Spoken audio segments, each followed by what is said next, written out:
So, joining us to present this award tonight from Rourou 1 NZ Foundation, please make welcome up to the stage Mandy Smith.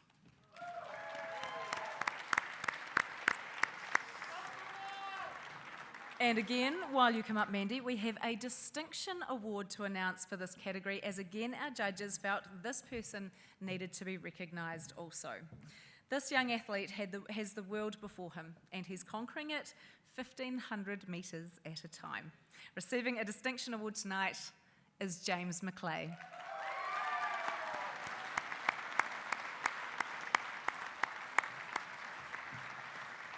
Yes, congratulations, James. He's not with us here tonight, but incredible recognition for what has been an incredible and quite historic year on the track for him. So, now to our category winner, and we'll hand over to announce and say a few words. Make welcome, Mandy.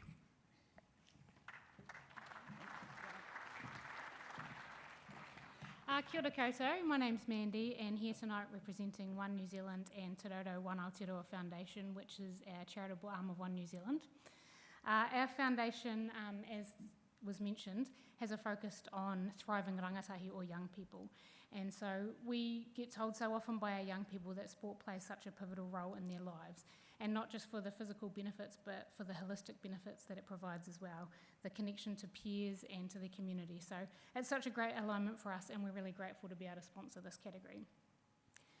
Huge congratulations to all of the nominees in this category. We know the incredible time and dedication and passion that you put into your chosen sports. We are so inspired by everything that you have already achieved, and we can't wait to see what you achieve next. We also wanted to take a moment to acknowledge the whānau of those young people. We know that you also put a lot of time and resource and dedication into young people achieving, so thank you for supporting the young people to thrive. And now for the winner, the 2025 Junior Sportsperson of the Year Award goes to Cormac Buchanan.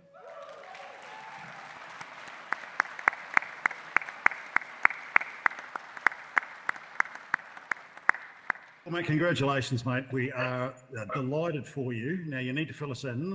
What's in the background here and where are we?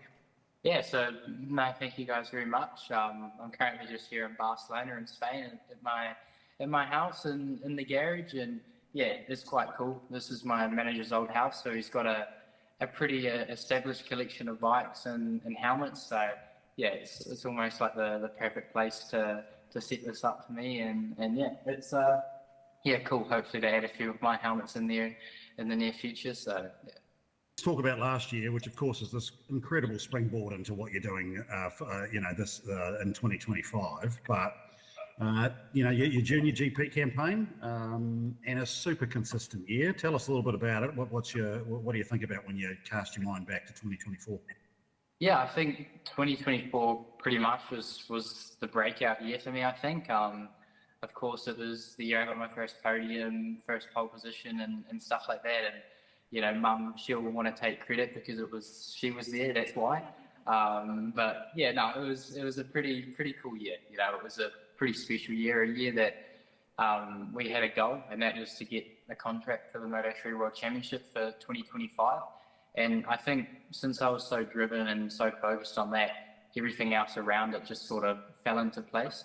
The racing, I was enjoying my racing. It wasn't, I had my bad days, but, even on those bad days, I found a way to enjoy it the most. And yeah, every race weekend was such a cool experience. And yeah, to do enough to finish 5th in the world and to also get that contract, it was, yeah, a pretty special feeling. And yeah, to be the first Kiwi to get a podium in the Junior World Championship was cool. It was nice getting to see that Kiwi flag up there, because always we joked about it when I get my first podium, we were scared they were going to put the Aussie flag up because obviously they hadn't had a Kiwi there before. So yeah, it had a few wrinkles because obviously it's been folded for God knows how long, but yeah, it was a really special moment for sure. I'm really glad you brought that up, Cormac, because it's not just a big deal what you've done for a boy from Southland. This is actually, it's a huge deal for Kiwis on bikes on the international stage as well. Yeah, exactly. I think, the fact that I'm the only Kiwi in the Moto3 World Championship, the first one, representing New Zealand, and that's a really special feeling. And yeah, to be the first Kiwi to get the podium, it was making history. And I think also, I feel like I'm paving a pathway for the younger generation, the ones that are coming up, because there's a lot more of them now than when I started racing, which is, it's a special feeling. It's almost like being a role model for them, even though I'm only 18 years old. But I certainly want to see more Kiwis over here because, having to hang out with the Aussies, it's just okay. The Kiwis are better, so yeah. So tell us a little bit about the process, because I guess for most of us, we won't understand what goes into actually securing a Moto3 ride like you have when you talk about paving a path, because, it's not a straight line, these sort of things, right? Talk us through, one, that process, and then obviously, how the early part of the year is going for you this year. Yeah, I think it's really difficult obviously it's really difficult to get a contract within the World Championship. There's only 26 spaces on that grid, and there's hundreds of thousands of people that want to be in one of those 26 spaces. So you have to sort of, I guess, find a way to set yourself away from the crowd to make yourself stand out. Of course, the better you ride, the easier it is. That's the biggest factor. But I'll tell you, last year there was a lot of sleepless nights, not knowing what was going on and the contract side of things. And they call it the silly season because, Moto3 is always the last class to get sorted out and that sort of thing. So it was, I remember I was going into the last round of the year not knowing what I was doing for 2025. And that's not a super fun place to be in. But thankfully we got that contract signed and everything fell into place. And I was able to enjoy the last round of the season with the contract in the bag. And it's funny, that was the best I rode all year without that pressure. So it was a pretty cool feeling. And I guess just a massive sigh of relief for me, Mum, my manager, and the family. It was one of the proudest moments ever, making that phone call to Dad back home in New Zealand. And the team I'm with this year, Bowie, it's been a really fun year. The first 4 races were all in different continents.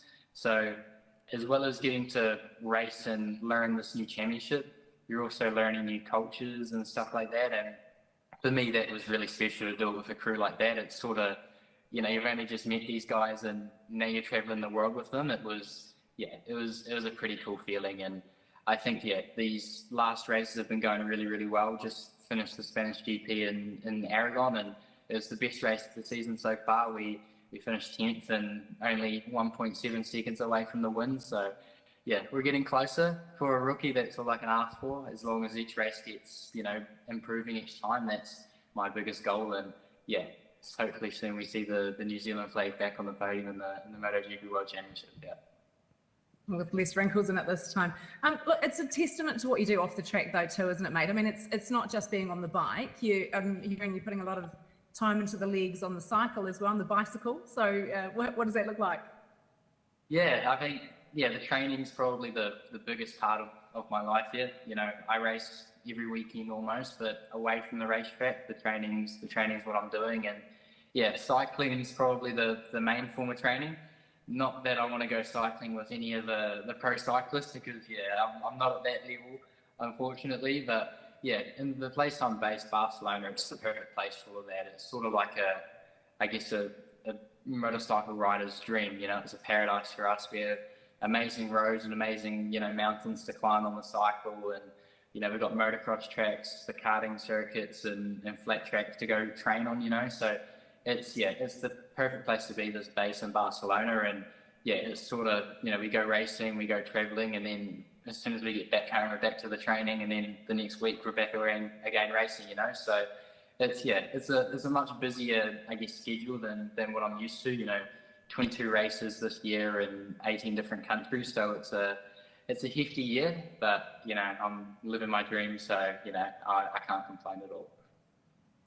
Good stuff, mate. Hey, message for people in the room. This is the opportunity, because I know literally it takes a village to get you to do what you're doing, right?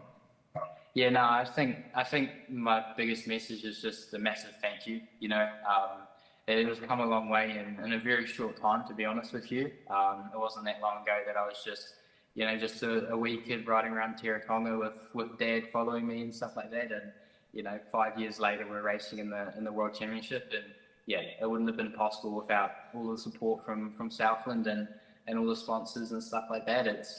it's a pretty special feeling, not just representing New Zealand, but representing Southland as well. And yeah, I'm certainly looking forward to coming back home when it's a bit warmer to spend time with everyone, and yeah, to see everyone back at the academy and to, I guess, get ready for another season, you know. So yeah, no, just a massive thank you for all your support, and yeah, we'll keep working hard to achieve that dream. Well, Cormac, on behalf of everyone in the room, I know they'll say this: congratulations, well done. You are a very deserved recipient of the Te Raro One New Zealand Foundation Junior Sportsperson of the Year. Well done, mate. No, thank you guys very much. Thank you. Yeah, that's one impressive young man. There is no doubt about this. This must be one very proud woman. Come over here, Katie. Hey, here we go. Very proud mama. Yeah. Feels good, eh? It does. I'd just like to point out, though, that Angie and I also went to school together, but she didn't give me a shout out as a mentor. Oops. But that's okay. Awkward. Yeah. Just going to stand over here. No, when I see Cormac talk around this year and 18 different countries and 22 rounds in the MotoGP paddock, it's pretty incredible. But one thing that I was thinking about just then is Southland, and when he decided to take up road racing at 12 years old, and Motorcycling New Zealand said, no, you're too young. The Southland Club said, yes, get on track. When he decided that he wanted to train more, Aotearoa said, here are the keys. When he said that, actually, I want to be the best I can be, Academy Southland said, hey, we're going to help you with that. And when he said, hey, I want to go and race in Europe against the best, the Burt Munro Challenge and sponsors like that got behind him and said, yep, we can do this in Southland. So he wouldn't be where he is without Southland. And that's pretty cool. Damn it. You're the one meant to be getting emotional, Yeah, we not had us. planned on making Kate cry, and I feel like she's just done it to us all. It is. I think his last point there, though, is the right one, right? 5 years ago, you and Stacey just, dragging him around Teretonga, right? And now here he is. The thing that blows me away, he's riding Silverstone and he's riding Circuit of the Americas and Le Mans, and he'll be riding Phillip Island later in the year. These iconic motorcycle and motorsport destinations. And here's this 18-year-old kid from Invercargill, and I don't say that in a derogatory fashion, but it's an unbelievable story, right? Yeah, it really is. And, to watch him at Aragon last weekend and be 1.7 seconds from that win. He was in the second group on the track. He bridged the gap to the front group, and he got in the mix, sitting about 6th or 7th before one of the Japanese riders punted him a bit wide. But to be 1.7 seconds from winning a World Championship Grand Prix is incredible. And when I look at the riders he's racing against, they've been doing it since they were 3-4 years old in Spain. This is what he's up against. And one of the commentators said it, I think at Silverstone, these kids train so hard during the week on their bikes, but Cormac is probably the one of, well, he would be the only one on the grid that doesn't actually own a training bike, because all of our investment goes into making sure he can be on the grid. So he is up against it, and to be doing what he's doing, makes us incredibly proud. Yeah, I think, and that's the other thing too, that how will I put this, level of sacrifice, I guess, that a lot of people have had to make, not least of all, mum and dad, to be able to make this thing happen. It's gaining selection and getting a spot on the grid is one thing, right? But it's actually being able to make that happen, which is another thing, and a significant investment in many ways, right? Absolutely. I often say that I should have worn my cricket bat. It would have been a lot cheaper. But no, it's I've often said that one of the scariest thing people say, how do you handle watching the crashes and things like that? Because let's face it, you don't know your limit until you find them. He binned it pretty well there before, didn't he, when he went over the handlebars that we saw? Yeah. If anyone wants a Moto3 GP chassis, we know I own one, because it was a bit bent after that practice session, but we don't tell the rider. But yeah, it's one of those things that motorsport is incredibly expensive, but I don't want to have that conversation with him that says, sorry mate, we can't continue, because he deserves to be there, and we'll do everything we can to make sure he stays there. You are doing an amazing job, as is he. Ladies and gentlemen, how about you put hands together for Kate, and also for our 1NZ Junior Sportsperson of the Year, Cormac Buchanan.